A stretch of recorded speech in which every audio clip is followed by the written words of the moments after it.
Hello বন্ধুরা, ভিডিওটা কেউ স্কিপ করবেন। আমি যেটা বলছি প্লিজ মন দিয়ে শুনো, কারণ এটা আমার মতো অনেকের সাথে হয়েছে এটা, এবং অনেকে সেটা হাতে নাতে ধরেও ফেলেছে।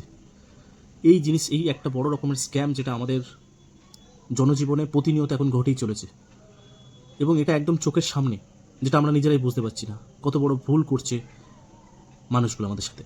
তো ভিডিওটা প্লিজ স্কিপ করবেন একদম, প্লিজ একটু ধৈর্য ধরে দেখো, এবং আমি যেটা বলছি একটু মন দিয়ে শোনো।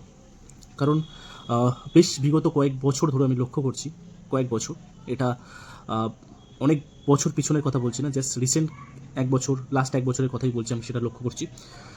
তো সেটা হচ্ছে এখন প্রচুর ব্যবসায়িক প্রতিষ্ঠান আছে, প্রচুর দোকান আছে, মুদিখানার দোকান বলো, মিষ্টির দোকান বলো, সবজি মার্কেট বলো, প্রচুর দোকান আছে। এরকম সব জায়গাকে আমি বলছি না, বা সব ব্যবসাদারকে আমি বলছি না, কিছু কিছু মানুষ আছে যারা প্রচণ্ড রকম চিটিংবাজি করছে তাদের ক্রেতাদের সাথে। যে সমস্ত মানুষ তাদের দোকানে মাল কিনতে যাচ্ছে, এই সমস্ত লোকেদের সাথে সেই সমস্ত ব্যবসাদার প্রচুর রকম চিটিংবাজি করছে, এবং সেটা আমি অনেকবার ধরেছি, অনেকবার, শুধু একবার না, প্রচুরবার আমি ধরেছি এটা হাতে নাতে। এবং আমি চাই এই জিনিসগুলো আপনারা একটু সচেতন থাকুন। কীভাবে আপনাদের সাথে চিটিংবাজ করছে সেটা আমি আপনাদেরকে বলছি। ভিডিওটা প্লিজ আপনারা মন দিয়ে শুনবেন, আপনার উপকারে আসবে এবং কাজে লাগবে। এবং এর সবথেকে বড় শিকার কারা হচ্ছে জানেন? যারা পড়াশুনো জানে না, যারা হিসাব করতে জানে না, তারাই কিন্তু এর বেশি শিকার হচ্ছে। আর এরা এতটাই লোভী হয়ে গেছে, সমস্ত ব্যবসাদাররা চিটিংবাজি করতে করতে এরা প্রত্যেক মানুষের সাথে করে ফেলে, যার কারণে এরা ধরা খেয়ে যায়। এরা যদি বুঝে শুনে করে তারা কিন্তু ধরা খেতে পারে না, কিন্তু এরা এতটাই এদের লোভ লালসা বেড়ে যায়, প্রত্যেক মানুষের সাথে করতে যায়, সেখানেই ধরা খেয়ে যায়।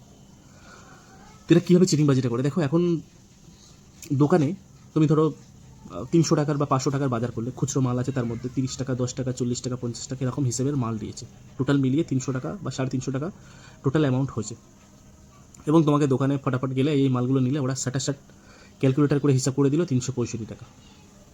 এরকম কত মানুষ আছে যারা হিসাব করে, পুরো হিসাব করে মালটা বুঝে না। আজ থেকে কিছু দিন আগে, কিছু বছর আগে আগে দোকানে স্লিপ দিত, এখন স্লিপও দেয় না। দোকানে ভিড়ের কারণে বা মানুষের মধ্যে এত তাড়াহুড়ো চলে এসছে, মানুষের মধ্যে এত টাইমের ব্যাপারটা চলে এসছে, মানুষ দোকানে বেশিক্ষণ দাঁড়াতে চায় না, তাড়াতাড়ি মাল নিয়ে বুঝে টাকা দিয়ে চলে আসে। হিসাবটা কিন্তু কেউ আর করতে চায় না, এটা একদম বাস্তব কথা। আপনি হিসাব করে দেখবেন, এই হিসাবে 300-350 টাকার মধ্যে আপনার অলরেডি হয়তো আপনার মাল হচ্ছে 330 টাকার, 30 টাকা আপনার থেকে বেশি নিয়ে নিয়েছে, আপনি বুঝতেই পারবেন না।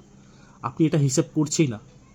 যে সমস্ত মানুষ হিসাব করছে ধৈর্য ধরে, তারা কিন্তু ঠিক ধরে ফেলে। আর যখনই ধরে ফেলে তখন দোকানদার বা সেই সমস্ত ব্যবসাদার এক্সকিউজ দেখা, আরে বাবা ভুল হয়ে গেছে হিসেবের মতো, ঠিক আছে দিয়ে দিচ্ছি তোমাকে। এটা কিন্তু একদমই ভুলিনি, এটা ওরা জেনে বুঝে করছে, একদম একদম শিওর, আমি 100% শিওর। এরকম আমি প্রচুর দেখেছি। কারণ যে সমস্ত ব্যবসাদাররা দীর্ঘদিন ধরে ব্যবসা করছে তাদের ক্ষেত্রে এই সমস্ত ছোটোখাটো হিসাব ভুল হয় না, একদম হয় না। তারা সব জেনে বুঝে করে। আমি একটা জিনিস নিয়ে আমার লাইফটাকে আমি ঘাটাঘাটি করছি, সেই জিনিসে আমার ভুল হওয়ার সম্ভাবনা 99.9% কম থাকে। সেখানে তাদের ভুল হয় কী করে বারে এই জিনিসটা? এরকমই আপনি সবজি বাজারে যাবেন, আমাদের রাজীবপুরের বাজারের কথা আমি বলছি, অনেকবার হয়েছে আমার সাথে, কিন্তু কিছু করার নেই। আপনি যখনই হাতে নাতে ধরে ফেলবেন, ও আপনাকে এক্সকিউজ দেবে যে হ্যাঁ ভুল হয়ে গেছে, তাড়াহুড়োর মাঝে, ঠিক আছে তোমাকে দিয়ে দিচ্ছি। কিন্তু এরকম মানুষ কটা আছে যারা হিসাব করে? বা কতগুলো মানুষ আছে, শিক্ষিত মানুষ আছে যারা বাজারে হাট বাজার করতে যায়, তারা পড়াশোনা জানে, হিসাব জানে? এরকম কটা মানুষ আছে? খুব কম পার্সেন্টেজে। 50% মানুষ আছে পড়াশোনা জানে, হিসাব করতে জানে, 50% মানুষ আছে তারা হিসাব করতে জানে না। এবার এই হিসাব 50% মানুষ তো হিসাব করছে না, এর মধ্যে 50% মানুষ যারা আছে হিসাব করতে পারে, তাদের মধ্যে 30% মানুষ হিসাব করে না। মাল দিচ্ছে, নিয়ে চলে আসছে, টাকা কত হচ্ছে দিয়ে চলে আসছে। 20% মানুষ শুধু হিসাব রাখে কত টাকার মাল হচ্ছে কি না হয়েছে। তো আমি চাই যারা পড়াশুনো জানে, অবশ্যই এই 50% মানুষ তোমরা তোমাদের মাল কেনার সময় প্রত্যেকটা মালের হিসাব, যতই ভিড় থাকুক দোকানে বা বাজারে বা সবজি মার্কেটে, পুরো বাজারের হিসাব দোকানের সামনে দাঁড়িয়ে 2 মিনিট বেশি সময় লাগবে। এখন মোবাইল আছে, ক্যালকুলেটর খোলো, লাউ কত নিল, উচ্ছে কত নিল, আলু কত নিল, পেঁয়াজ কত নিল, সমস্ত কিছু হিসাব করে অ্যাকুরেট হিসাব ওর থেকে বুঝে নিয়ে চলে আসো। তোমার সাথে কিন্তু এই স্ক্যামটা করবে, প্রত্যেক জনের সাথে ওরা 10-15 টাকা করে এরকম ব্যবসাদার আছে যারা হিসাবে গণ্ডগোল করছে। এটা কিন্তু একদম অতি বাস্তব সত্য কথা। আপনি সচেতন থাকুন, এখানে কিছু করার নেই। আপনি বলতে যাবেন, ওরা বলবে যে ভুল হয়ে গেছে।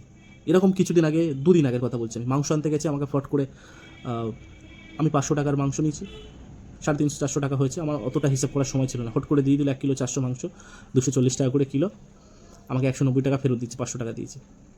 আমি অতটা টাকাটা দেখিনি, তাড়াহুড়ো করে নিয়ে চলে এসেছি। অন্য দোকানে যখন মাল কিনতে যাচ্ছি, টাকাটা বার করছি, দেখছি 110 টাকা দিয়েছে, 500 টাকা দিয়েছি, মানে 50 টাকা কম দিয়েছে আমাকে। ভেবে দেখো তুমি একবার। না আমি টাকাটা সেই সময় দেখে নিয়েছি, কারণ আমি জানি এর মধ্যে কী চিটিংবাজি করবে কী করে। তো আমি একটাই রিকোয়েস্ট করবো, সমস্ত জিনিসের টাকা হিসাব একদম সঙ্গে সঙ্গে দাঁড়িয়ে বুঝে নাও। এরকম ব্যবসাদার এখন প্রচুর হয়ে গেছে, যারা মানুষকে ঠকাচ্ছে প্রতিনিয়ত।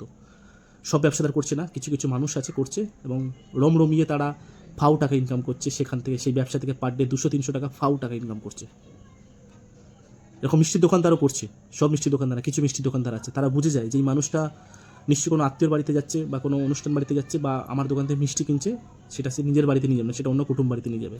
তো সেখানে তারা কী করছে, ধরুন 50টা মিষ্টি কিনলো, 50টা মিষ্টি কিনলো, আপনার প্যাকেটে ভরে দেবে 45টা, আপনি জানতেও পারবেন না। তাহলে 5টা মিষ্টির দাম 5-7 35 টাকা বা 40 টাকা।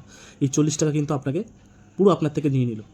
আপনি নিয়ে গেলেন সেই মিষ্টিটা শ্বশুর বাড়ি বা কোনো আত্মীয় বাড়ি, সেই আত্মীয় স্বজন কিন্তু আপনাকে জিজ্ঞেস করবে যে আমার যে আত্মীয় এসছে উনি কটা মিষ্টি এনেছেন বা কিছু এনেছে, উনি রেখে দিল, আপনার সামনে দিল কিছু মিষ্টি খেতে, আপনি খেলেন। এই জিনিসগুলো একদমই টলারেট করবেন না। মিষ্টি নিলে যেখানে নিয়ে যান শ্বশুর বাড়িতে বা আত্মীয়র বাড়িতে, আপনি মিষ্টির দোকানদারকে বলে দেবেন যে মিষ্টি যেন সঠিক থাকে, একটা মিষ্টি যেন কম না হয়। সে যদি কিছু বলেও থাকে আপনাকে বলবেন, এরকম ব্যবসাদার কিন্তু অনেক হয়েছে, আপনি কিছু মনে করুন না করুন, আমার যেন মাল সঠিকভাবে দেওয়া হয়। যদি কম পড়ে তাহলে কিন্তু এই ডবল মান আপনাকে দিতে হবে। এই সমস্ত জিনিসগুলো বলে মিষ্টির দোকান থেকে মিষ্টি নিন, কারণ প্রচুর রকমের চিটিংবাজি ব্যবসাদার ভরে গেছে। আমি কাউকে উল্লেখ করে বলছি না, অবশ্য ভালো ব্যবসাদার আছে, যারা আছে তারা সতের সাথে ব্যবসা করছে, অত্যন্ত সৎ এবং সমস্ত কিছু মেনটেন করে ব্যবসা করছে, তাদের ব্যবসা ভালো হচ্ছে এবং রমরমিয়ে চলছে। আর যারা এই সমস্ত করছে তাদের ব্যবসা কিন্তু খুব একটা চলছে না, দিন দিন তারা ডাউনের দিকেই যাচ্ছে। এটা তারা বুঝতে পারছে না। তারা মনে করছে কি মানুষকে 20 টাকা মেরে বা 10 টাকা মেরে বিশাল কিছু হয়ে গেছে, কিন্তু আলটিমেটলি তারা দিন দিন ডাউন হতেই যাচ্ছে।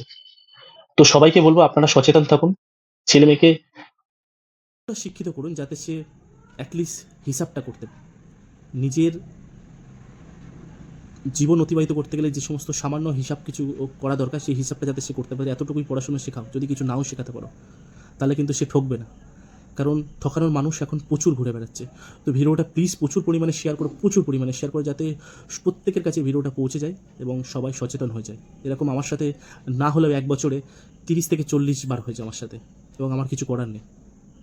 আমি বলেছি, টাকা হিসাব করে আবার ফেরত দিয়েছে। জানে সে জানে, সে এইটা নিয়ে কোনোদিন তোমার সাথে তর্ক করবে না বা গন্ডগোল করবে না। সে জানে ভুলটা আমি করেছি, আমাকে স্বীকার করে নিতে হবে। বেশি তর্ক করতে গেলে ঝামেলা বাঁধবে। সে তখন ভুল স্বীকার করে আপনাকে টাকাটা ফেরত দিয়ে দেবে। সুতরাং সবাই ভালো থাকবেন, সুস্থ থাকবেন। ভিডিওটা প্রচুর পরিমাণে শেয়ার করুন। Thank you.